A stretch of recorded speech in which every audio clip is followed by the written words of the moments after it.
Dave Filoni has a new role in Star Wars that could change everything, but it's not as big of a deal as you might think. Welcome to Star Wars Uplink. I feel like this is the kind of thing we've been expecting for a while now, and it's surprising that it's taken so long to get to. You think so? Yeah. Huh. If you don't know, Dave Filoni was promoted to Chief Creative Officer at Lucasfilm. And this means that he is going to take over a deeper role in Star Wars. Rather than being in an advisory role on other projects, he will be at the ground level. So he'll be put earlier on in projects for Star Wars going forward. That's it, really. Yeah. Yeah, it's not much. It sounds fancy, but it's not as fancy as you might think. Yeah. Titles are titles. Like, literally, they could say, hey, he's the techno king of Lucasfilm. And be like, okay, fine, what does that mean? We won't actually know until we start seeing details and things come out of his efforts, but I think this is exciting. Mm-hmm. What don't you think that is surprising, or why didn't this surprise you and how long it took? He's always been kind of a pillar in the Star Wars creations of things. It seemed like he almost already had the role. Yeah, I think we all kind of just assumed, like, yeah, he's just like a big guy in Star Wars, so they're just consulting him on things anyway. So it kind of gives it that, like, does it really need to be a position now? Like, do we really need to get him into this bigger, higher, more prestigious place? Will that take away from what he's actually doing, maybe? I don't know. I feel I was on Twitter and I saw someone's take on there that was, honestly, Dave Filoni is better in this kind of position than he is in the actual nitty-gritty, because he works better on big picture stuff than he does on the actual details.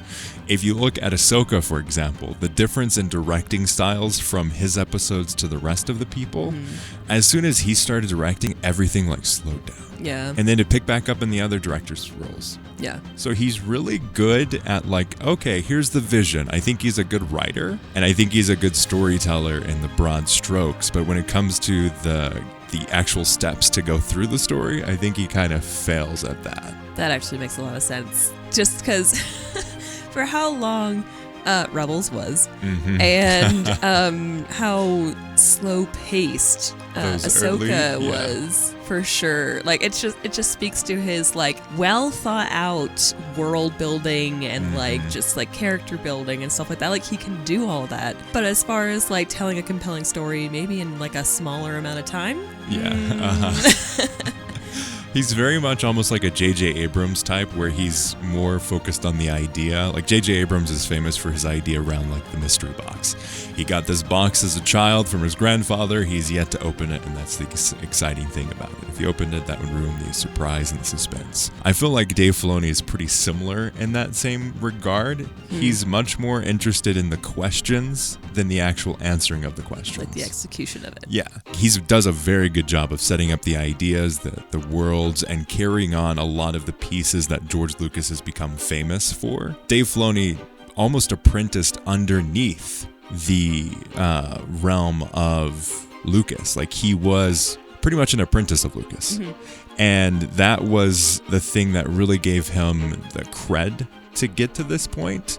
Now he has apprenticed under George Lucas. He has done big roles in Clone Wars alongside George Lucas, taken a lot of the stuff in those later episodes or later seasons of Clone Wars, and he took the reins on those. If you look at Rebels, that was his like creation through and through. And now with Ahsoka, he has kind of fulfilled that arc of like, yes, he's done almost everything there is to do with Star Wars, from working with George Lucas to working on an animated project to working on a live-action project. And we know that he's going to be doing a movie at some point, we assume. So I think this is a good thing for the future of Star Wars, and I'm excited to see where it goes. But what does it actually mean? I think that's a completely different question.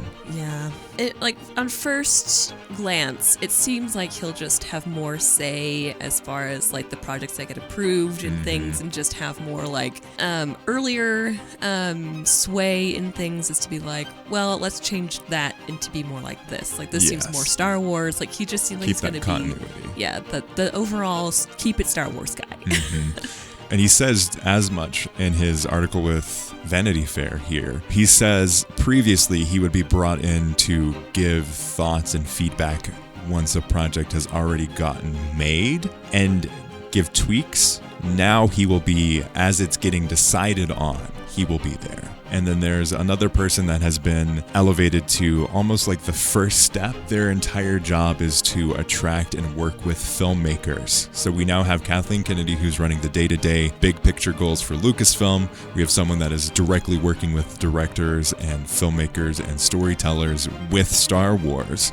And then we have Dave Filoni, who is working with the big picture stuff. Where does Ahsoka lead forward? Where does this piece go into the pie? Where does this piece go into the puzzle? What does it look like moving forward? That is his role now.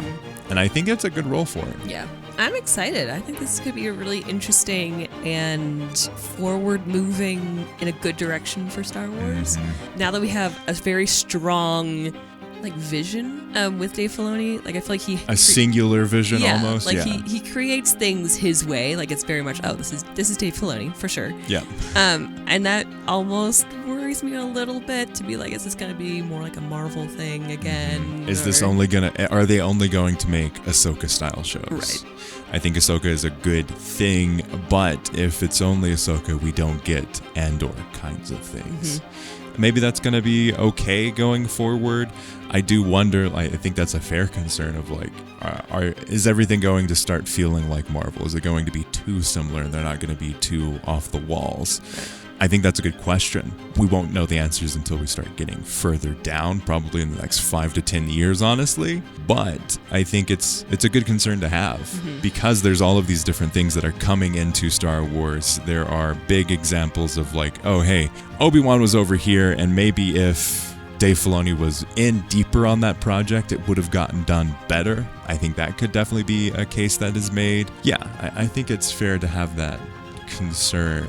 Just because he has such a strong style, I guess. But I also don't think that he's going to have that much power. That would be a lot of power to have to be able to be I get to change all the creative things. I think he's going to be the first step. Okay, filmmaker comes in, is attracted by Star Wars, wants to make something in Star Wars. They have this idea. Dave Filoni says, okay, that's good. We're actually going to do it with this character, and we're going to do it in this timeline because this is the goal that we want to eventually get to. If that's his goal, perfect. Yeah. That's what we all want to see. If that's not his role, I think that might be where some of the questions lie. Yeah. One final thing, they did confirm that Skeleton Crew and Acolyte and all of the announced movies so far are going to move forward, which is good. I was personally questioning whether or not Skeleton Crew would get made. Yeah. It got taken off the calendar completely, and we're what's going on there? But yes, it is going to happen, and I'm excited about that. So hopefully this is good news for the future, and hopefully it does give us something great to work toward in Star Wars and gives us the pieces that we need for hopefully a better direction. I think that's all that we can hope for now. But with that, thank you for watching this video. As always, check out our podcast, and may the Force be with you.